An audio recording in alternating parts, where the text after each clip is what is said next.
You're listening to the Basketball Lab podcast with your hosts Mark Shannon, Mark Clark, and Marco Corona. They'll discuss all the top news and stories from around the basketball world while giving their opinion and insight. Now, here are your hosts. Welcome back to another episode of the Basketball Lab podcast. I'm your host, Mark Shannon, and I'm joined by my co-hosts, Mark Clark and Marco Corona. Guys, I feel like I want to play, a little bit of Mace. Welcome back. Yes. We haven't recorded in a couple of weeks, so yes. Since the season ended, so it's great to be back talking basketball. We got a lot to talk about in this episode. There's a lot of trade rumors, free agency rumors, a lot of stuff like that. Chris Paul, Russell Westbrook, James Harden, the New York Knicks. So basically just the usual NBA. Exactly. All drama. Exactly. The Houston Rockets, more or less, because you're always talking about the Houston Rockets or the Los Angeles. Never mind. Don't do it, man. Never mind. We're 2 minutes in. Don't do it. Let's see how far we can go. You had to, eh? I had to, but I didn't say the actual name. I said the Los Angeles. The other team. The other team. The other team that has way off P over there. I think they should put nail in front of their name. Wow. Oh, man. Calm down, bro. Speaking of trade rumors and rumors in general, the big news that just broke by, Shams Charania, he said that Russell Westbrook wants to leave Houston. What do you guys think about Russell Westbrook possibly leaving Houston? I think it's a year after he just came from OKC. I don't know, man. It's just like these guys are forcing trades left, right, and center when they don't think they don't feel a fit there. They want to get out every time.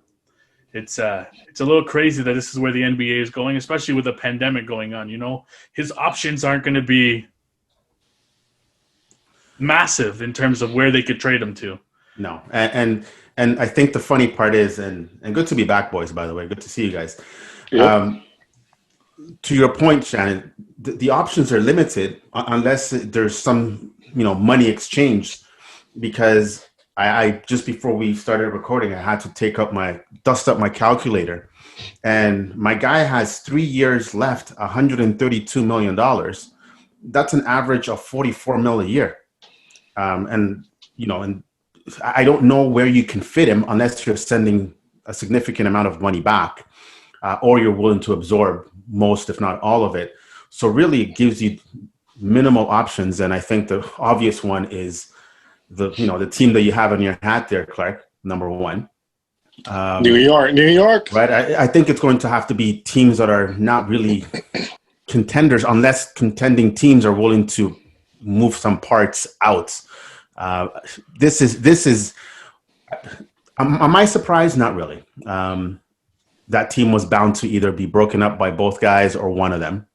The irony is that Morey is out, so he doesn't even get the chance to do it. He just dipped and left the mess with Houston. So you deal with it. I'm going to go mess up Philadelphia.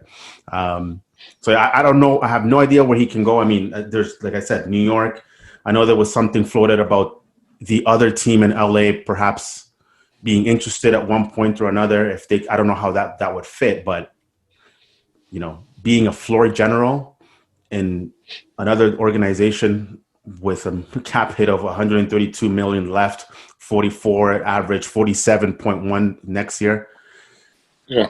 It's going to be interesting, but I have no idea. And it's probably going to be a team that we didn't even think about. Oh, how the tables have turned, eh? Mm-hmm. And I'm talking about Westbrook and Chris Paul. Remember last year when OKC was trying to get rid of Chris Paul? Remember he wasn't supposed to play this season in OKC, eh? He was supposed to be shipped to another team, and no one wanted Chris Paul. Right. And now his value has exceeded, it has passed whatever expectations we have. And then now we have Westbrook, who was sent to Houston and Chris Paul to OKC.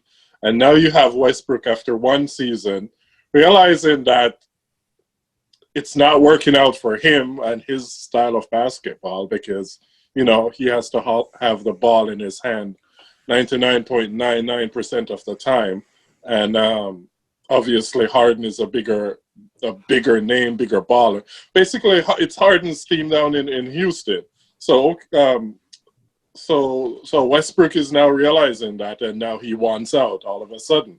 There's a loyalty. There's no loyalty in this league anymore. Huh? Remember when players used to play their entire career for the same team that drafted them? Right. That's no longer a thing in the NBA. But what I'm getting to is Westbrook value went down, and now that he wants out of Houston, there's literally no team that's going to want him.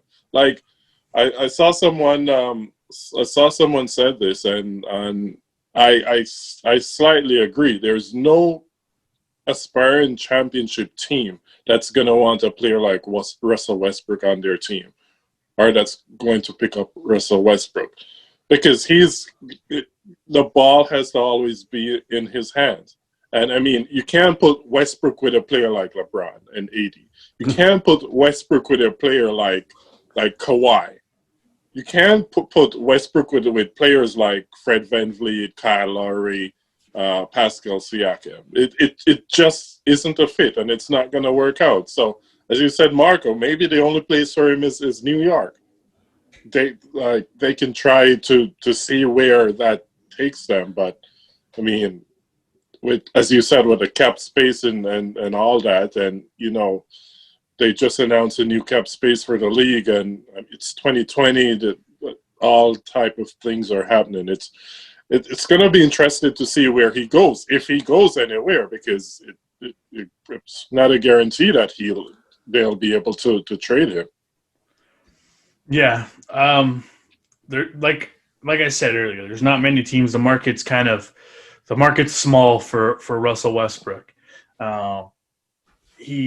Don't get me wrong, Russell Westbrook is probably one of the best players in this game. He's one of the most impactful players in this game. He's a triple-double machine.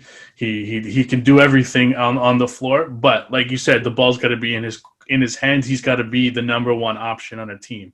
Bobby Marks of ESPN, NBA front office insider, had a list of these are the potential suitors for Russell Westbrook. The Atlanta Hawks. Nope. Charlotte Hornets. Nope. Los Angeles Clippers. Next. The Lakers, which I don't even know why they're included. That's a complete fabrication. You have to include the Lakers. Because. Just because, right? The Pistons. Maybe. The Knicks. That's a maybe, yeah. Right? The New York Knicks. Knicks or Pistons, yeah. And the Phoenix Suns. No. Right? I definitely don't think the Phoenix Suns are an option for Russell Westbrook, because Devin Booker's already there. He's not going to be a floor general. He's not going to be the guy that's going to be able to control the ball all the time. You're not going to put the ball in Russell Westbrook's hands over Devin Booker all the time. The Pistons, the Pistons and Knicks, to me, make the most makes sense. Make the most sense, in my opinion. They probably have the capital as well to trade assets to get him. This isn't Paul George. They're not going to be trading away 14 first-round picks for him, but. OKC's out of the question because they're not trading their picks for him. So it's, like I said, the market's very small for Russell Westbrook. Even though he is an all-star elite player, the market's small right now because there's not a lot of teams that are going to be willing to take on that kind of money, not knowing 100% what their roster's makeup's going to look like due to the coronavirus, due to not having fans in the stadium for another possibly 4 or 5 months of a season, depending on when a vaccine comes out. So you're talking about more money lost. So I don't know. It's just with him, it's up in the air as to where he goes. I think that like I said, Knicks, Pistons, those are the best options in my opinion of where he could go and where he could flourish as a floor general as he wants to be. I find that sorry, Clark. I find the comments very interesting that he allegedly chose to use the words floor general and not contending team. So I don't know where the priority is. Maybe he's using the word floor general because even he knows and his people know that there's not a lot of contending teams. There's not a lot of teams that are in the cusp of being the next level that can even afford him, right? Or if there are 4 or 5 teams that are sort of that next level, they already have somebody in place. Exactly. And you don't want to ruin what they already have, right? So a prime example, and I know that there's probably a lot of people in this particular city in Toronto that are saying, well, maybe we should, no, stop. I'm not even going to finish that sentence because it doesn't make any sense. Number one, do you want to pay Freddie? And we'll get into that in 1 second, or 2. Or do you want to get Giannis, the year after next? So you don't go get a guy who's going to make $45 million. So it doesn't make any sense. And whatever happens with Lowry or Freddie, they already have their floor generals, one or the other, either 2 or 1. So I find it very interesting because if he goes to New York, Detroit, who knows, maybe even Chicago. I'm just going to throw something out there just because. Where is the window of winning? I think that Russell knows that the writing's on the wall and he's got to take whatever he can. Yeah. Because otherwise, in a perfectly normal world, he would sit out and say, I'm going to wait until the team that, is right for me, that I want to win a championship, can make a trade for me. And that's not happening for a lot of the reasons, Shannon, that you mentioned, right? And boy, it's going to be tough, but we know that it's going to be interesting. So somebody's going to have to step up and make a move. Well, yeah, and you were talking about Fred VanVleet there in terms of that. You got to look at it in terms of his market too. Could be impacted by where Russell Westbrook goes. Right. You know what I mean? Like, does Russell Westbrook get traded before free agency? Does he get traded after free agency? That's the key component in that. Fred VanVleet said today on the podcast there with JJ Reddick. Boo. Right. I like the podcast. I can't. I don't like JJ Reddick. That's who I'm booing. Oh, okay. Anyways, Fred VanVleet said he wants to get paid. He feels like he deserves to get paid and he wants to get paid. He's going to see the offers out there. Right. Rightfully so. Right. Exactly. Yeah, he wants to get paid. He wants to get he wants to secure the bag, so to speak. But he's paid his dues in the league. He does. Right? It's his time. It all depends on what happens with the next week during the draft. If Russ Westbrook gets traded, if he gets traded to the Knicks, that knocks off a target for a team that would probably be interested in Fred VanVleet, right?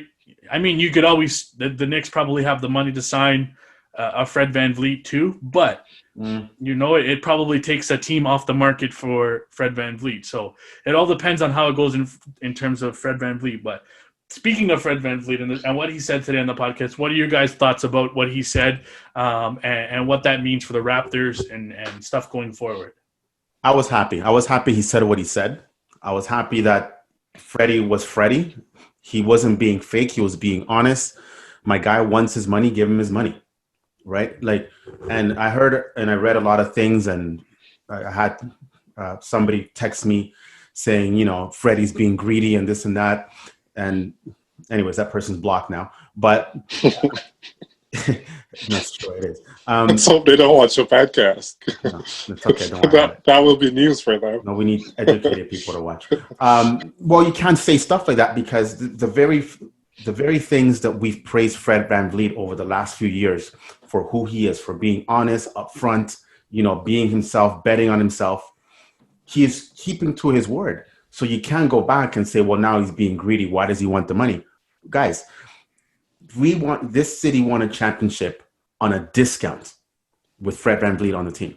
So now the guy wants his money, give him his money, whether it's here, whether it's somewhere else, whether it's tied into the other teams. And funny enough, I think that all those teams sort of play into to your point, the Westbrook roulette. Then let him get his money. Right? At the end of the day, he's going to get paid regardless, whether it's in Toronto or somewhere else. Right? The numbers, I don't know what's going to cost. What do you think? 23, 25 mil? Right? Somebody's going to, right? Somebody's going to give him his money. Right? And Shannon, you made a good point as well. And some people don't pay attention to this, and that's fine because that's boring and stuff like that, so I won't get too much into it. But escrow also plays a big part in what these guys are going to want to make, not only this year, and who knows what happens in the following year. You're not going to get your full contract based on the escrow. So you might as well go out and get as much as you can now. First of all, because you've earned it, and that's the way the landscape has become because of the pandemic that has happened this year. So I'm happy for what he said. I think that it's very Fred VanVleet. If he had said otherwise, then I would have been like, that's not him. And who comes out and says, I want less money? Like, we've all sat here. We all have jobs. We've all dreamt of going to our boss's office and say, I want more money. Yeah. So he's doing, and he's doing it right. He's a player in the NBA, just like an NFL player and just like an NHL player. Go out and get your money. Simple as that. Good for him. I hope he gets it. I hope it's I'm not sure why anyone would call him greedy for saying that. I mean, for the past year, everyone's been saying Fred is going to get paid. Fred needs to get paid. He deserves to get paid. So why when Fred comes out and say, hey, I want to get paid, it's a problem? Like, that's not news. You should be used to it by this, because fact is, he does deserve to get paid. As he said, he's never been on a losing team. He's paid his dues to the league. He's worked his way up from being undrafted to winning in the G League, to being an NBA champ, to being like a really vital player, valuable player in the team. And he's a really good player. He does deserve to get paid. So, I mean, I'm happy he came out and said that, because and teams should listen to him, because he's no longer the G League player with a two-way contract. Right. He's a decent, very good NBA player. And to add to your point, sorry to cut you off, to add to your point, in fairness, he was asked the question. He didn't go on the podcast and just randomly say it. Yeah. Right? So the man asked him a question. The man answered it. I don't understand what else he's supposed to say. So I hope MLSC was listening. You can't go sign Masai, for crying out loud. Anyway, that's for another day. Facts. You can't kill the guy for saying he wants to get paid. The same way Kawhi said, "Hey, I want to play at home." If he wants to play at home, he deserves to play at home. The same way Fred says, "Hey, I want to get paid." He deserves to be paid. He's not a wishy-washy player. He's a very good player. He will be valuable and will be able to excel any team that he plays for. So he deserves. Right. There's a reason why he is targeted as a top 2 or 3 free agent in this offseason, right? Yes, I know the free agent class is not elite per se, but it is what it is. That's not his fault. Yeah. I guess the question I have for you guys is, that being said, does he stay or does he go? Because that podcast was very ambiguous. He didn't say one way or another that he's willing to stay in Toronto. He said all the right things, and I think there's a mutual respect between the organization and Fred VanVleet. So obviously, I didn't expect him to trash anybody just so he can get his bag, but he also said he wants his bag. So do you have a feeling one way or another? I mean, it depends on the difference in amounts that the Raptors are offering him compared to another team. They can pay him the most, right, Shannon? They can pay him the most. Right? I think they can match. I'm not 100% sure. I have to check. I don't know if they have his bird rights yet, because he hasn't been with them for. Okay. Okay. I think they can match any offer or something like that. But I mean, yeah, I think a little bit of loyalty is gonna be on the Raptors side, even though he says he wants to get paid. Right. I'm pretty sure he's gonna still have some loyalty to them, but it's hard to say. It's really hard to say. But I think he will stay. Well, they call it free agent for a reason, right? So I mean, he's free to talk to and go wherever he wants to go. So if he wants to go to Charlotte, so he goes to Charlotte. I don't know, whatever. It's not going to happen, but. I mean, before I give my opinion on where I think he's going to go or if he's going to stay or whatnot, I want to go back to just people getting pissed off at him saying he's greedy. I think people took his words out of context in terms of the question that was asked. The question that was asked was, in relation to priorities in terms of when he like going into free agency, what you're looking for going into free agency, and it's not all about winning all the time. And he said, no, it's not about winning all the time. He said, I want to get paid for what I deserve, and he's absolutely right. He's within his right to get paid for what he deserves and how he's played the last few years. He definitely deserves it. There's no questioning that. I think people just took it the wrong way in terms of how he said it. It was basically a lot of people, I know, we know the way Raptor fans are and the way they are, and they take things out of context all the time. They're just mad because he didn't say, "Oh, I'm going to stay with the Raptors." And yeah, but you can't expect him to say exactly. But he also didn't say like, "Hey, I want to win another championship." He said that he's won everything he has here. He has nothing to prove in Toronto, which he doesn't. He's won an NBA championship. He's done it. There's nothing else that he can do here to prove that he is a Toronto Raptor. He's won an NBA championship, right? So. Totally agree with them, but that's why a lot of we know the way Toronto sports fans are.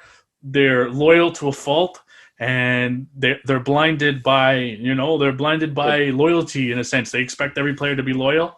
But say the wrong thing and they turn turn on you, and that's the way. And you can't do that with a guy like Fred VanVleet because this guy's been the lifeblood of this team for the last two years. When healthy, absolutely. Right, yep. Exactly. You know what I mean? You can't fault the guy for wanting to get paid. Raptors wouldn't have a championship if it wasn't for Fred. Exactly. And you're looking at it this year in terms of Fred VanVleet. In 100% honesty, this is probably the best year for Fred VanVleet to be in the free agent market due to the fact that, a lot of these players before this signed those bridge deals, those 2-year deals. Look at LeBron James. Look at Kawhi Leonard. Look at Paul George. Those guys have 2-year deals. We don't know what we don't know what the what's going to happen. What's beyond the horizon in terms of what the money's going to be in 2 years, what the salary cap's going to be in 2-3 years. You know what I mean? So if he can secure that bag now, whether he's getting paid $20 to $25 million this year for the next 4 years, he's set for 4 years, and it gets him to another point where he's 30 years old. If he's still performing at the way he's performing, he could sign another big contract for possibly more money. You know what I mean? And that's what you got to set yourself up as. And he said it in the podcast. He's a businessman. In terms of that, at the end of the day, that's what they are. They're athletes, yes, but they are also businessmen. They also have to look out for their bottom line in terms of their families, their future, their best interest. Exactly. You know what I mean? And that's what a lot of people, right? Exactly. And that's what a lot of people don't see. They just see them as athletes, like entertainment. And yes, they are entertainers. Yes, they do. They are athletes. Yes, that's 100%. But they also have worked their tails off to get where they are. And especially a guy like Fred VanVleet, who worked his ass off coming out of Rockford, worked his ass off at Wichita State.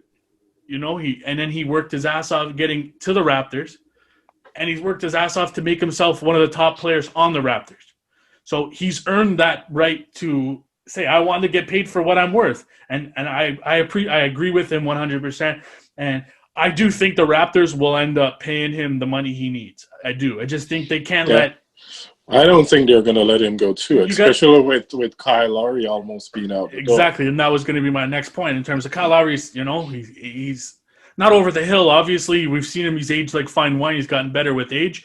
But eventually, that's going to tail off sooner or later. And Fred VanVleet's going to need to be that guy to slide into that spot to take over that role that Kyle Lowry had for those last 7-8 years. And that's why I think the Raptors aren't going to let him walk away. You may see a guy like Serge Ibaka, unfortunately, leave because they can't afford to keep Serge Ibaka while also keeping Fred VanVleet and Kyle Lowry and all these guys happy. But I think Fred VanVleet's your number one priority on that team going into free agency. Absolutely. There's no way you can just let him walk away, go to the Knicks, go to wherever, because you didn't want to pay him the money. He deserves it, and I think that's what they should do. But I guess we'll see when free agency comes around. So basically what Freddie said with that statement is that he wants to feel valued by a team. And the way for the team to show him that they value him is to pay him, and pay him big. It's simple as that. But he didn't say pay him big in terms of that. He feels in terms of pay him what he thinks his value is worth. He wants the most. What he feels. I think in my opinion, I love the guy. He's a great player. I think he's worth in the range from 20 to 25 million, right? I don't think he's worth more than that. And that's where I think he's going to fall in between. You're talking about Bogdanovich kind of money, what he signed. You're talking about the same range in terms of that. That's where I think he's going to fall into in terms of my opinion. I think he's going to be about 20 to 25 million a season. But it all depends on what kind of a contract he signs. You know what I mean? He could sign a 2-year bridge deal. Like I just said, that I wouldn't be doing it in this climate. I would be trying to lock up a long-term deal. 4-year deal. For the best money I can right now and take my chances 4 years down the road. And hopefully that the money's there when I can go onto free agency again. And I'm still performing at the level I'm performing at right now. Yeah, absolutely. I think one way or another it's going to get settled. And, yeah, somebody's going to be disappointed and somebody's going to be happy. And, I mean, at the end of the day, Fred VanVleet's going to win out regardless, right? So, yeah. We wish him the best. Go get that money, man. Right? Question for you, Marco. You can sign only one. Freddie or Masai? Wow. Masai. Masai. Yeah. Fair enough. I'll tell you why. Because I know Masai can get me another Freddie. True. Yeah. I figured that's why you said Masai. Between Masai and Bobby, I trust that they can go out and find other guys, not necessarily in the G League or other whatever. I trust that their brain trust, their track record speaks for themselves. But I need to build a team. It's great that I have Fred VanVleet, but who's going to get me the other players around Fred VanVleet? Right? Yeah. So if you let Masai and or Bobby go or both, then that's great. You have Freddie VanVleet. Now what? Yeah. Right? If Freddie walks, first of all, that's an unfair question to ask. I wasn't ready for that. So screw you. Right? But I'm signing Masai. I'm sorry. The only reason I asked that is because Masai said, I know. It's because Masai said, sort out the other guys, pay them, and then we'll talk about his contract. He'll talk about. That's because Masai's being a team guy. Masai's trying to take care of all his boys, right? So that's I'm just saying, take care of all your boys first. If you only have a certain amount of funds and you can only afford one, who would it be? But yeah, your point is legit. It's valid. It's an unfair question, and you should send that. You should send it to MLSC and tell them to go F themselves. Can I answer the question? Give my opinion. Yeah, for sure. Go ahead. I'm going to disagree with Marco in terms of that. I love Masai. I totally love Masai, but Fred VanVleet isn't he's not your typical guy that you could just find out on the free agent market where you could sign him or trade. No. Sorry. Just before you continue, I'm not saying that you can find Freddie on the streets. What I'm saying is that I have the trust in the brain trust to build a team, find someone, the right players, whether it's through free agency or development. But anyways, go on. But I get your point. I agree with that in terms of what you're saying. In terms of that, it's just Freddie was one of those diamond in a rough kind of players. We saw what he could do at Wichita State. But nobody knew that he would be able to translate that into the NBA like he has. He's been able to change his game in terms of being that rough and tough, and he fits this Raptors roster perfectly. In my opinion, I think he fits this Raptors roster perfectly in the way they play this game, and under Nick Nurse and the way he coaches this game. I love Masai. But if we're being asked that, I would rather have both. But if we're being asked that question, I'd rather have Fred VanVleet there, due to the fact that you also have Kyle Lowry that's going to retire eventually. You have that stepping stone, that person to step into that role to be that floor general leader going forward. So that's why, and losing him, you're going to have to try and find that. Will you be able to find that with Masai in the next year, 2, 3 years? That's the question with when it comes to the NBA. Especially we see, the way the free agent market is this year. Next year, the free agent market's a little bit better. We obviously know that, but I don't know. That's just my take on it. I would rather. I think you're just trying to hang on to Freddie with the hopes that Freddie Jr. grows up to be a Raptor. No. Freddie Jr.'s already signed his contract to be a Raptor. Listen, anybody who can trade Andrea Bargnani, anybody who can trade Gravis Vasquez and turn him into Norm Powell, okay? and somehow turn up this Kawhi thing out of nowhere, I trust. No, I That's agree. part of the reason why I set him aside. However, I don't think I'm more right than you. There's no I'm right actually or mad wrong at Clark answer. for asking the question. Right. All right, let's just move on to the next topic. Like- All right, next topic. We'll move off of the Raptors and Fred VanVleet back to the Houston Rockets. James Harden, Oh God. another guy that they're talking about possibly being moved. Shams Charania said that today, like after the Russell Westbrook news broke, Request, yeah. that he wants to stay with the Rockets. He sees the future with the Rockets and that they could build around that team and stuff. To me, I think that's just BS. I think he just wants to be there because of the fact that he knows he's the number one guy there. He goes to any other team, depending on where he goes, he's more than likely going to have to battle for more playing time, more ball time. You know what I mean? He's going to have to play with another superstar in order to get to the top. He wasn't able to do it with Russell Westbrook in OKC. He wasn't able to do it with Houston this year. Will he be able to do it with any other team? You know, there's talk out there about the 76ers. I mean, hilarious, right? That's the most hilarious thing ever. You're going to trade them to 76ers who can't get their crap together, and then you're going to add in somebody who was on the Houston Rockets who haven't been able to get their crap together for the last 5 years.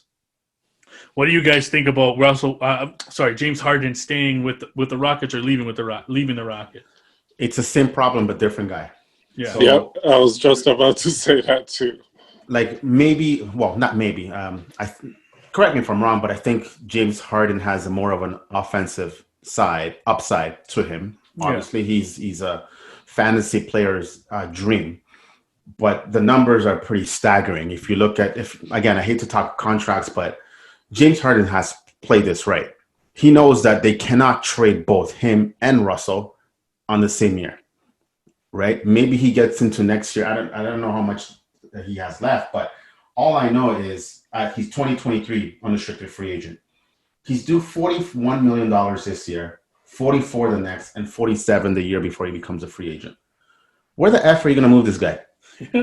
He has a better chance of succeeding in Houston by himself as being the alpha male than having some other dude ride his coattails like Russell Westbrook. And I say that with all due respect, but what that team needs to do is build around James Harden. He also knows he's got it good in Houston because he can do whatever the hell he wants, right? Now, his playoff record would, contradict what I just said, but I think it's a bit of gamesmanship on his side. I think that he's just buying himself a year or two before he actually retracts that and says, I'm out. You know what? I can guarantee you by this time next year, we're gonna have another segment as to where Harden turns and where he's gonna go. Because I think this is just posture. I think he's just talking nonsense. I think you're right. He's staying put this year because he has no choice. Because there's not that many teams. He's not gonna go to Detroit, guys. Like, what? No, he's not gonna go to Detroit. Like, I know that James Harden wants to win the championship. I don't know that because I haven't talked to him yet, but. But based on everything that he's saying, it sounds like he wants to try in Houston at least for one more year and then, roll the dice. Unless somebody comes to Houston and blows the doors off for an offer that they can't refuse, not him. Do the Clippers have another 7 first-round picks to give up? The Clippers and the draft don't exist. The Clippers are not allowed in the draft until 2045. You know what? Maybe Harden and Westbrook should just call their buddy in New York, in Brooklyn, and reunite there. Wow. Why would you say that, man? A Brooklyn Thunder, maybe. Actually, wait. No, they have Kyrie there. No, that's too many alpha. Can you imagine what a disaster that would be? Yeah, that just with Kyrie no. Imagine Kyrie and Westbrook alone with KD. I would want Vince McMahon as the manager of that team because that would be a disaster. You'd have to have Stone Cold's music kicking off and just coming in there just to break that up. Just to break that crap up. There's so much stuff, man. Wow. Yeah. But as you said, Marco, it's same situation, different guy. And personally, I don't see Harden leaving Houston not this season. He's going to be there. I mean, as you said, who's gonna sign Harden? There's literally no team out there that's going to want to sign Harden right now. Well, there could be one team that could via trade, and it's not New York, if everything aligns the way it is. But I don't think that's anytime soon. Philly. Oh, yeah. No. I don't think he's gonna leave Houston. He's gonna be there for as you said, maybe a year or two before he dips. He's gonna be like, peace out. Houston's gonna have to make a decision regardless next year or whatever, sooner than later, on where they want to go, because I think that they're in salary cap hell, or are going to be. And like, are they going to be a 4 or 5 seed every year? Are they going to be content? Like, what's your story? Like, to me, Houston needs to make a lot of decisions, and it probably starts with Harden, because they're not going to win with Harden, not the style of basketball that he plays, and it's the same with Westbrook. And this is why, I was interested to see how they were going to play together, because they both play the same style of basketball. We knew how they were going to always play. Wanted the ball. Yeah, right. They always want the ball at all times. So yeah, unless as they kind of did, where they would swap them out when one's on the bench, one's on the floor for half the time. But yeah, I don't know. It's Harden is going to stay in Houston. It's Westbrook, maybe Pelicans should pick up the phone and think about it for a second. Where? For Westbrook? Yeah. Hell no. No. No, you're trying to ruin them or what? My God. Did Stephen A get to you? Like, seriously, Stop it. man. The Pelicans. So pick up the phone, think about it, and then hang up. I didn't say silent. I wouldn't even pick up the phone if I see the Rockets GM call. I'd be like, not a chance. Not a chance. I would have moved the team back to Vancouver or something. I don't know. Whatever. No, it's Memphis. Never mind. That's fine. Moving on from James Harden, Russell Westbrook, all those guys. Chris Paul, another guy, been rumored about being traded on the trade market. We know there was a lot of talk the other day, being traded to the Phoenix Suns. They're talking supposedly with the Oklahoma City Thunder about a possible trade. What do you guys think if that went through and he ended up with the Phoenix Suns? What do you think of that move? Does that make them a contender? What does that do for them? Yes, this one actually would make sense to me. It would actually make sense in because, first of all, Chris Paul has already proved, and there's a lot of Chris Paul haters, and that's cool. That's fine. It is what it is. Sometimes it rubs you the wrong way, but to me, this one makes sense. This is a young team that has a young elite player on his, whether he's elite now or he's on his way to being elite in Booker. They have the right pieces if they need to make a trade, maybe Uber and other guys to move. But I think that if that's the way that they decide to go, I think it's the absolute right move for Phoenix now. And they have the cap space, so it makes sense to me, right? Like Booker and CP3, I think it makes total sense, right? And they're not really the same sort of type of player. No.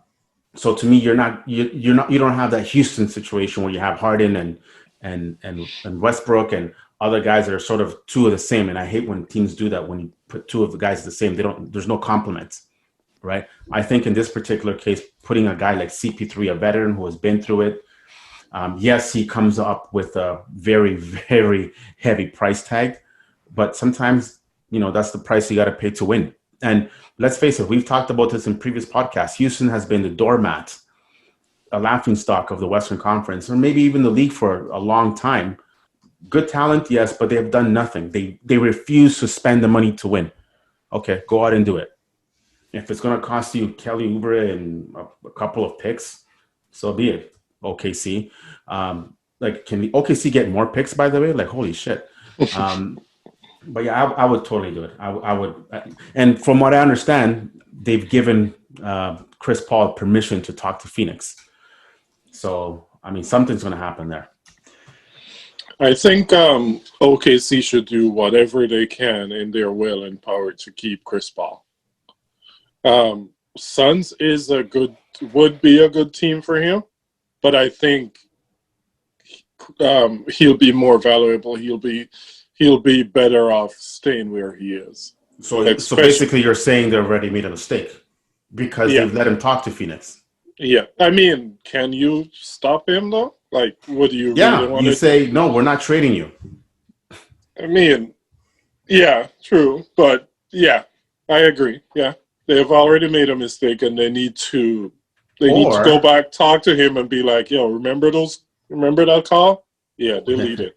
Or OKC's playing it smart and basically, tapping out while the stove is still hot because Chris Paul's value increase.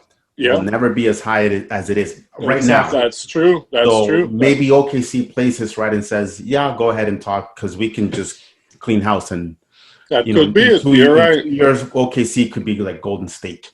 Yeah, you're right. That could be it. They realize that his value is at the highest. He's at premium right now. They can get a lot for him, along with another 100 drafts. Buy low, sell high, right? Yeah. So maybe now is the time for them to sell their shares and move on. Yeah. But if they're not looking to do that, and if they don't really care about that, then I would definitely try my best to keep him, and they should try their best to keep him because sort of try, right? Sort of. Try. Yeah. So if it works out, it works out because they already know what he can do. He already has some form of chemistry with the guys there. He knows what it is like playing there. Yeah. So he's already the perfect fit for them. So I don't see why they would try to push it. Again, maybe they realize that his value is at the highest right now and probably won't ever be that high anymore. So you're just trying to sell while it's hot. But yeah. I'm still gonna stick with OKC should keep him. Suns is a good fit, but OKC should keep him. Yeah, I mean, I think a lot of it has to do with OKC. I think again we're going back to this. The coronavirus pandemic took a hold of OKC a lot worse than it took a hold of a lot of these other teams. You know what I mean? They're a smaller market team. Yep. True. They rely on fans being in the building. They rely on gate revenue. We saw Billy Donovan leave already, right? And that could signal a changing of the guard in terms of, yes, Chris Paul came in there. Yes, he put them in the playoffs. We saw what he did this year. But at the end of the day, they weren't expecting to make the playoffs. No. They had overachieved what they were supposed. What many people, probably even including the organization, thought. They're a young team. They could build through the draft still, build their pieces. They've got a great nucleus of team players there with Steven Adams, Shai Gilgeous-Alexander, Luguentz Dortz. There's a lot of great talent there. Danilo Gallinari is a free agent as well. He's a restricted free agent this year. If you get rid of Chris Paul, that gives you an opportunity to match anything that is given to Danilo Gallinari, right? You know what I mean? So there's a lot of things you have to look at in terms of why they're trading him.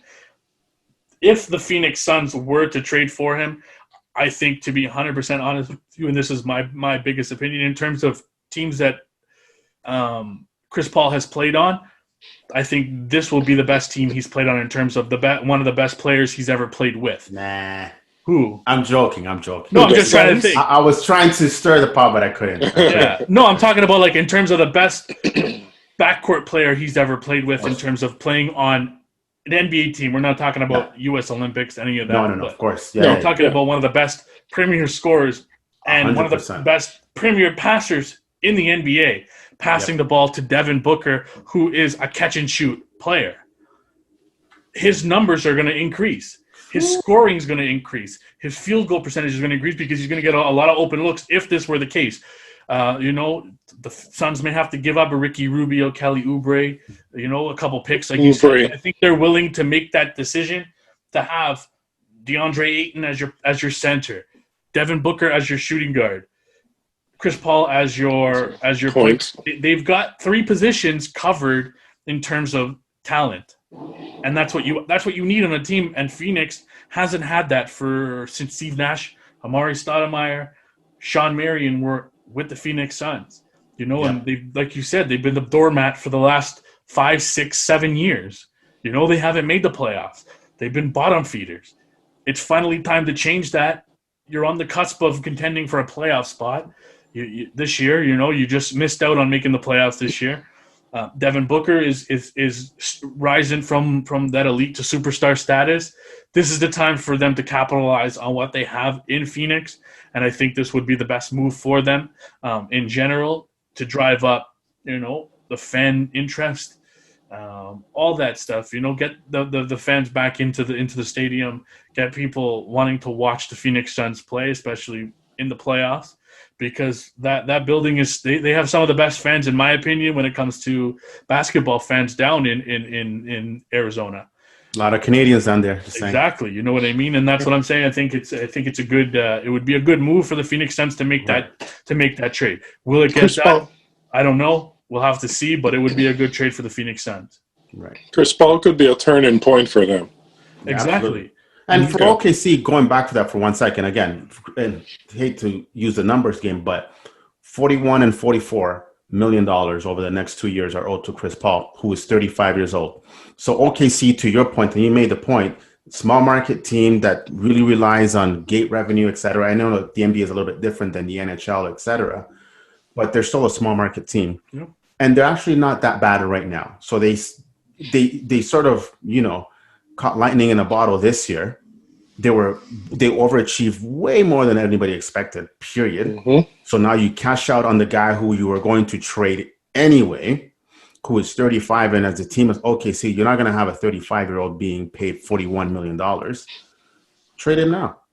Yeah. Trade him now, get what you can, and then you continue to build with the 18,000 draft picks that you have. Yeah. Because those draft picks will be turned into assets. We're not going to see all those draft picks be picked, obviously, by OKC. But when they're ready to do so, they can use those draft picks as assets to get big fish. No, I agree with you. Right? So yeah, for them, again, it's a weird situation, but it's funny because there's two young teams really trying to position themselves in the Western Conference, right?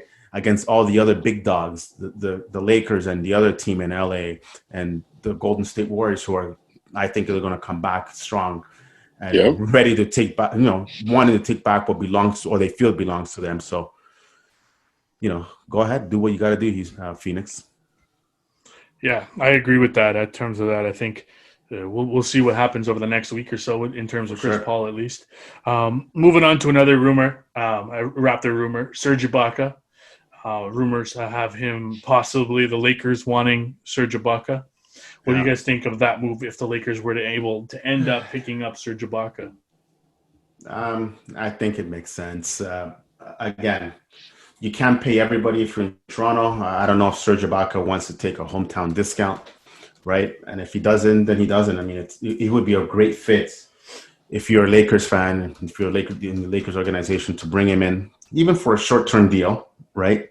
I don't know how much they're up against the cap after they re-up AD, because I feel like he's going to opt out just to re-sign the long term, right? But I mean, listen, that's an upgrade. That's an upgrade from what they have, right? Serge can stretch the floor. He's a rim protector, right? He fits right in. He's been in the Western Conference before, so I think if it suits the way that team plays, it's great. Do I think he's going there? I'm not too sure. To me, Ibaka is more likely to leave than Fred VanVleet, if I'm going to be brutally honest with you. But again, that's MLSC's problem to figure out balance the checkbooks, man. Pay Masai. Said that. I mean, it hurts to say this, but I agree. Serge is a good fit for the Lakers. Yeah. I think the Lakers could use him. I mean, obviously, I don't want to see him leave Toronto. I'd love to see him stay in Toronto. But as you said, Marco, maybe he's going to have to take a hometown discount, which maybe he'll Unlikely. accept. I don't know, but if he's going to be getting paid better somewhere else, and I mean, with star players who literally they're coming off a championship, I don't see why not. I think it's a good fit. I think he would be he would fit into that team perfectly there. So, I mean, good luck to him. Hopefully, MLSE can figure it out, and it's up to Serge what Serge will do. Yeah. But I think the Lakers is a good fit for him. Yeah. As bad as that hurts to say. Yeah, well, I guess we're about to find out in about a week to 10 days exactly what's going to happen, right? So it's going to be a crazy couple of weeks coming up here. For sure. Yeah, it will. Definitely. I mean, I hope. I mean, I'd love to see Serge here. I love Serge, but is it in the cards? I don't know. You're asking for probably another guy that's going to be asking for at least 15 to 20 million a season, I would think. Maybe even a little bit less than 15. Maybe you're talking 14 to 18. But do the Raptors want to pay that for Serge Ibaka for 2 years? And for how long, right? That's the thing, you know what I mean? He's more than likely going to get a bridge deal in terms of a year or two, I would assume. He had a great year this year, another good year the year before. But at the end of the day, Serge Ibaka is a little bit older. He's not the same player he was back in OKC. He's more of a jump shooter in terms of a three-point shooter. He stretches the floor a little bit more than he used to. But we'll have to see what happens over the next week or so in terms of that. And last rumor before we go and cut this off, Jrue Holiday. The Atlanta Hawks are rumored to be looking at Jrue Holiday. The Atlanta Hawks have the number 6 pick. What do you guys think about possibly Jrue Holiday ending up with the Atlanta Hawks? I hate this rumor. I really do, because I think that Jrue Holiday is a good player. He really is. I think great two-way player.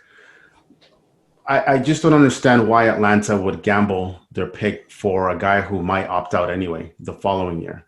So to me, I don't understand it. I'm trying to wrap my head around this particular one, unless they are certain that they can get him locked up for 3 or 4 years from that. But yeah, to me, it's if I'm Atlanta, I don't necessarily jump in with both feet and try to make that deal, because I think that you take the pick and I think you figure it out, and then I think that you spend the money in free agency either this year or the following year, and you take your chances there. Like I said, Jrue Holiday has 1 year left after this year, and he'll probably walk to get more money. So now you've given up your draft pick to get a rental on a team that wasn't even a contender. Why? To me, it makes no sense, but I've been wrong before. Unless they know something that we don't, which is probably likely the case, and they're willing to get him, flip the pick, and then sign him to an extension, then I guess it makes sense. He would be a good fit. Don't get me wrong. I think, again, Jrue Holiday being, averaging 20 points, a guy who can play both sides of the court, sides of the ball. I mean, he'd be a good fit in any team, really, but at what price of your future? And again, it really depends on where the cycle of the growth of your organization is. I just don't know Atlanta is there yet, right? If Atlanta was the 4th seed last year and they got knocked off in Game 7 because, there's certain things that happen and they're just one piece away, then yeah, go ahead and make that deal. I just don't know if it's the right time now. Yeah, this is a bit of a weird one. Atlanta don't have a need for him. They don't need him. Everybody needs a Jrue Holiday. I just don't know if they need him now. I just don't understand. I could be wrong. When I say need, I'm not talking about like Jrue Holiday to like what he can do. Jrue Holiday is probably arguably one of the most underrated player in this league. He's a really good player, but I don't think Atlanta need to like go out of their way to sign him right now at this point in time. It doesn't really make that much, as you were saying, it doesn't really make that much of a sense.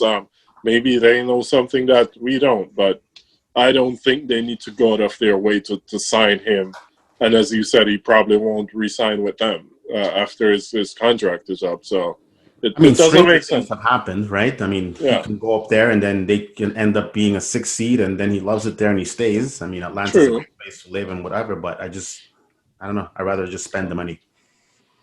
Yeah, I agree. Yeah. I think it would be a good trade for Atlanta in terms of picking up Jrue Holiday. He's a very versatile player. He's not just your everyday point guard who just goes out there and does certain things. He could play the point guard, the one or the two.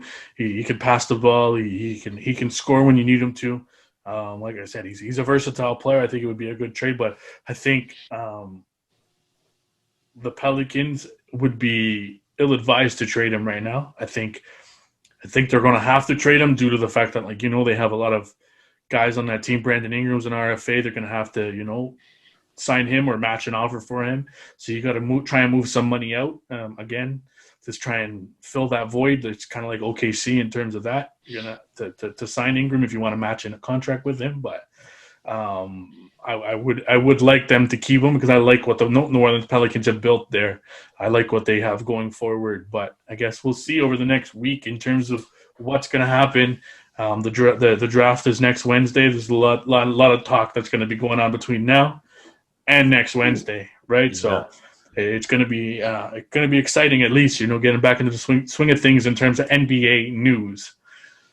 Right. And we're going to be all over that. We're going to be Exactly. all over that with hot takes and maybe who got Draft predictions. Somebody is going to get, what is it called? You got tricked? Yeah, you got tricked. Somebody's going to get tricked for sure in this draft, for sure. Yeah, and we're going to be all over that. Look out for it. It's coming.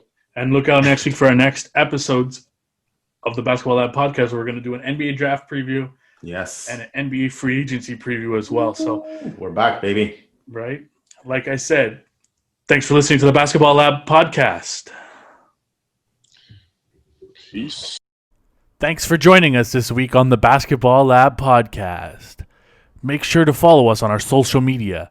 You could follow us on Instagram and Twitter at the B-Ball Lab. You can also subscribe to our YouTube channel, the Basketball Lab podcast, and you could also find us on iTunes, Spotify, and Amazon Music.